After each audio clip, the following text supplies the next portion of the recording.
Salut, c'est le vocal ambulant de l'entrepreneur. Aujourd'hui, on va répondre à une question importante qui relève du management, c'est-à-dire comment vous devrez faire pour réussir à manager une équipe, réussir à atteindre vos objectifs et gérer votre entreprise. Il y a beaucoup de détails, mais on va vous donner simplement quelques astuces, quelques points nécessaires qui pourront vous donner une ligne, une vue d'ensemble de comment pouvoir faire au moins pour réussir un peu à atteindre vos objectifs. Donc, on va parler aujourd'hui de l'efficacité organisationnelle. Donc, sur comment vous devrez être efficace sur votre organisation, bien sûr, votre entreprise de façon générale. Il y a d'abord des choses à comprendre. C'est toujours de pouvoir lister vos objectifs. Parce qu'il faut comprendre que dans une entreprise, l'entrepreneur, il a des rêves, il a des visions. Maintenant, ces rêves et ces visions devront être transformés en objectifs. Mais pas n'importe quel objectif. Il y a ce qu'on appelle des objectifs SMART. Les objectifs SMART, ça veut dire quoi? Le S, c'est que l'objectif doit être spécifique. Vous devrez spécifier carrément votre objectif. Ne dites pas de façon générale ce que vous voulez faire, mais soyez beaucoup plus spécifique.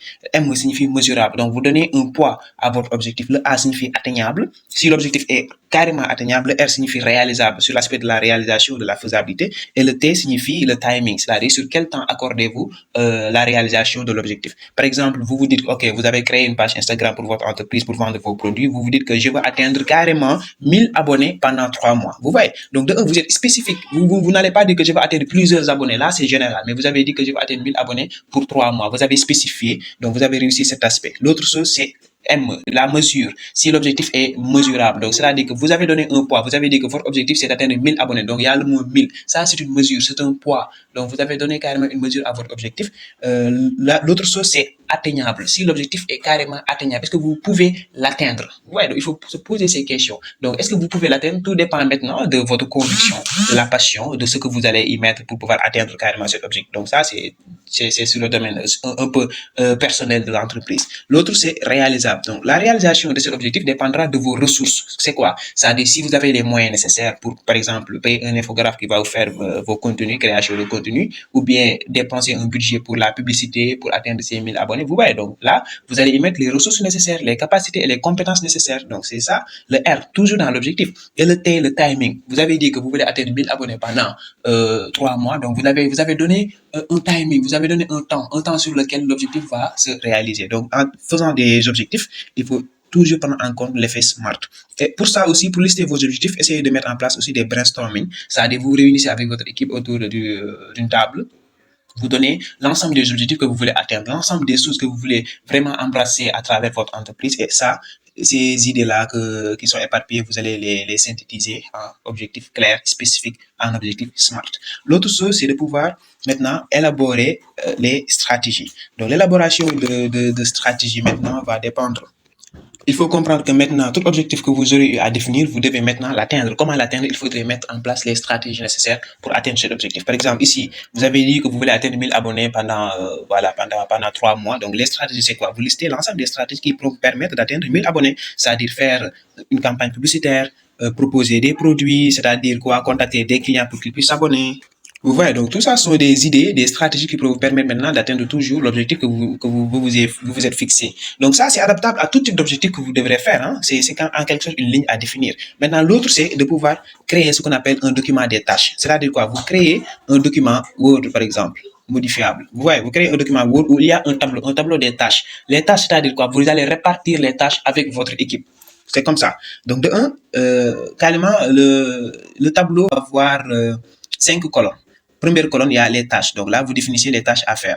Donc, vous vous dites que, OK, il y a telle tâche à faire. Donc, ensuite, il y a les objectifs et les attentes. C'est-à-dire, pour chaque tâche, quels sont les objectifs que cette tâche doit atteindre et quelles sont les attentes carrément en fonction de ce que vous voulez faire. Vous voyez, maintenant, ici, il y a la présentation. Donc, la présentation, c'est l'auteur. C'est l'auteur qui sera chargé de ça. C'est-à-dire, quelle est la personne de votre équipe qui va s'occuper de cette tâche. L'autre, c'est le deadline. Vous dites que, OK, vous devez faire ça avant la fin du mois ou bien le 30 septembre, par exemple. Ouais, vous donnez un deadline. Et la dernière chose, c'est les sanctions. C'est-à-dire pour chaque personne qui est consciente du travail qu'il doit faire, de ses objectifs et du deadline, doit avoir une sanction. C'est-à-dire, s'il ne réussit pas à faire ça, la sanction sera telle chose. Comme ça, tout le monde sera au courant que si je ne réussis pas à réaliser mes tâches, j'aurai carrément une sanction qui me sera attribuée par l'entreprise. Donc ça va donner une motivation. Oui, c'est une motivation pour permettre maintenant à ces personnes de pouvoir maintenant gérer leurs activités et pouvoir réussir leurs tâches. L'autre, ce sont ces 3 points, c'est de toujours essayer de faire des briefings hebdomadaires ou bien mensuels, ça dépendra. Donc, mais les briefings, c'est important de savoir où est-ce que vous en êtes et faire tout ce qui est en rapport avec les suivis et évaluations de vos objectifs, carrément où est-ce que vous en êtes sur la réalisation. Et l'autre, c'est faire des tours de table. C'est-à-dire, il faudrait donner à l'occasion à chaque personne de pouvoir s'exprimer, de pouvoir parler. C'est très récurrent de voir dans des entreprises ou bien de voir dans des services administratifs de voir toujours qu'il y a des personnes qui ne s'expriment pas assez, qui ne parlent pas, alors que ces personnes ont beaucoup d'idées dans leur tête et ils doivent avoir la possibilité de les exprimer. Donc, comprendre aussi en management d'entreprise, il faut comprendre que, hormis l'aspect, OK, de travailler par-ci par-là, vous devez être aussi un moteur qui pourra permettre à d'autres personnes de pouvoir carrément s'extérioriser, de pouvoir se former, de pouvoir en apprendre davantage. Parce que l'entreprise, c'est un environnement, en fait. L'entreprise, c'est un environnement où les personnes doivent avoir la possibilité de s'épanouir sur l'aspect intellectuel, sur l'aspect des compétences, etc. Et l'autre chose, c'est de pouvoir responsabiliser les personnes. Si une personne ne se sent pas responsabilisée dans une entreprise, ça sera très compliqué pour que cette personne puisse donner de la considération à l'entreprise et puisse aussi avancer. Il faudrait que chaque personne puisse comprendre que moi, j'ai un rôle à jouer dans cette entreprise, je dois être responsabilisé, je suis responsabilisé, j'ai une responsabilité, j'ai des obligations. Donc chaque personne se fera le maximum possible pour pouvoir réaliser les objectifs ou bien les tâches à faire. Donc ça, c'est juste quelques idées. Il y en a beaucoup d'autres choses sur l'aspect de l'organisation, mais ça vient au fil du temps de l'apprentissage, de l'expérience. Mais quand même, ça pourra vous permettre de pouvoir vous développer carrément. C'était le vocal ambulant de l'entrepreneur. Donc, si vous êtes intéressé, il y a un groupe, une grande communauté qui est en train d'être créée. Et notre page YouTube aussi est disponible.